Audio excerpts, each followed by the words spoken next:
আজকে আমরা একটা বিষয় নিয়ে আলোচনা করব।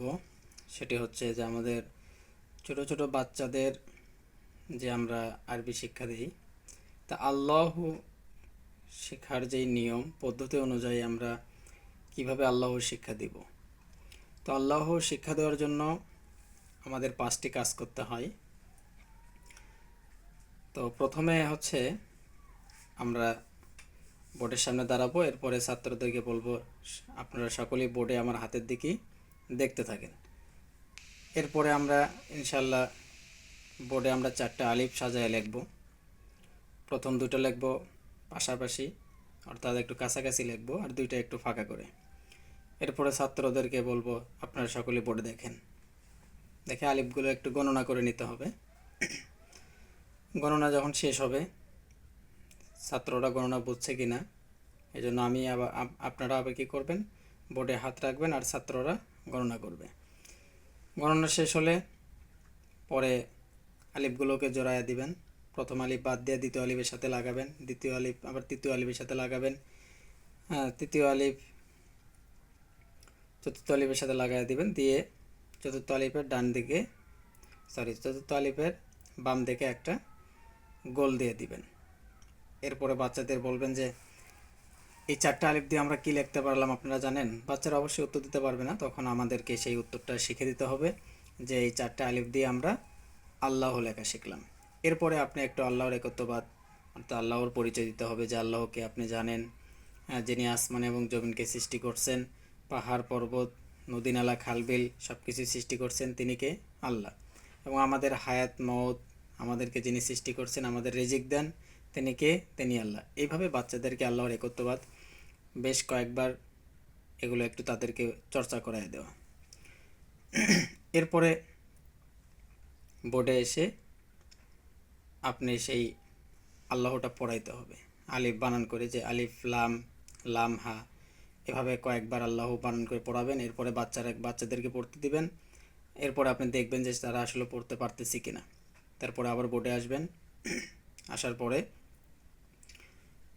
কি করবেন? ও, কাজটা কখন শেষ হলো? এটা 2 নম্বর কাজ। যে 2 নম্বর কাজ হচ্ছে আপনি আলিফ লাম লাম হা এভাবে একটা একটা করে পড়াবেন হাতে ধরে। তারপরে বাচ্চা দ্বারা পড়তে পারে কিনা সেটা দেখতে হবে, ঘুরে ঘুরে দেখবেন। এরপরে আসি আমরা 3 নম্বর কাজ হলো 3 নম্বর কাজটা করতে হবে যে ওই আলিফের উপরে চক দিয়ে আমরা হাত ঘোরাবো এবং উচ্চারণ করব। আলিফ লাম লাম হা, এভাবে আমরা হাত ঘোরাবো আর উচ্চারণ করব। তারপরে বাচ্চাদের বলবো যে আপনারা ঘোরান। তারপরে আমাদেরকে আপনি কি করবেন সেটা আবার ঘুরে ঘুরে দেখবেন যে বাচ্চারা আসলে ঘুরাইতে পারছে কিনা। এরপরে আমরা আল্লাহ বোর্ড থেকে আল্লাহটা মুছে দিব, দেওয়ার পরে বলবো যে আপনারা বোর্ডে দেখেন। তারপরে আমি বোর্ডে কি করবেন, 2টা আল্লাহ লিখবেন। লেখার পরে বাচ্চাদের বলবেন আপনাদের সিলেটের ডান দিক থেকে এভাবে লিখতে থাকেন, পড়তে থাকেন। তারা একটাই লিখবে সিলেটের মাঝখানে। এরপরে আপনার কাজ হলো বাচ্চাদেরকে আল্লাহ সুন্দর করে লিখে দেওয়া। লেখা দেওয়া শেষ হলে তারপরে সিলেট দেখবেন মাশাআল্লাহ অনেক সুন্দর হয়েছে, আরও সুন্দর করে লেখার চেষ্টা করবেন। সিলেট পরিষ্কার করলে এভাবে লেখাপড়া করতে থাকতে হবে। কমপক্ষে 20 বারের থেকে বেশি লেখাপড়া এটা করতে হবে। যে বাচ্চা দেখাবে, আপনি দেখান, মোছেন, আবার দেখান, আবার লেখেন, আবার মোছেন, এইভাবে বেশ কয়েকবার। তারপরে ফাইনালি সব যখন শেষ হয়ে যাবে, তারপরে 5 নম্বরে আমরা আসবো যে আপনাদের সিলেটের মাঝখানে সুন্দর করে একটা আল্লাহ লেখেন। তারপরে বলবেন যে দেখান, ঘোরান নিজের দিকে, পড়েন। আল্লাহ পড়বে। পড়ার পরে বলবেন ডানের আলিফটা মোছেন, দেখান, পড়েন। পড়তে পারবে না তখন আপনি বলে দেবেন লাম লাম হা লিল্লাহি, বাচ্চারা বলবে। তারপরে বলবেন যে ডানের লামটা মুছেন, এবার দেখান। দেখানোর পরে বলেন কি লেখছেন, বলতে পারবে না তখন বলে দিতে হবে যে লাম হা লাহু, তারা বলবে। এরপরে বলবেন যে ডান দিকে একটা আলিফ দেন, ডান দিকে একটা আলিফ দেবে, বলবেন দেখান। দেখানোর পরে বলবেন ঘোরান নিজের দিকে, বলেন কি লেখছেন, বলতে পারবে না তখন আপনাকে বলতে হবে আলিফ লাম হা ইলাহুন।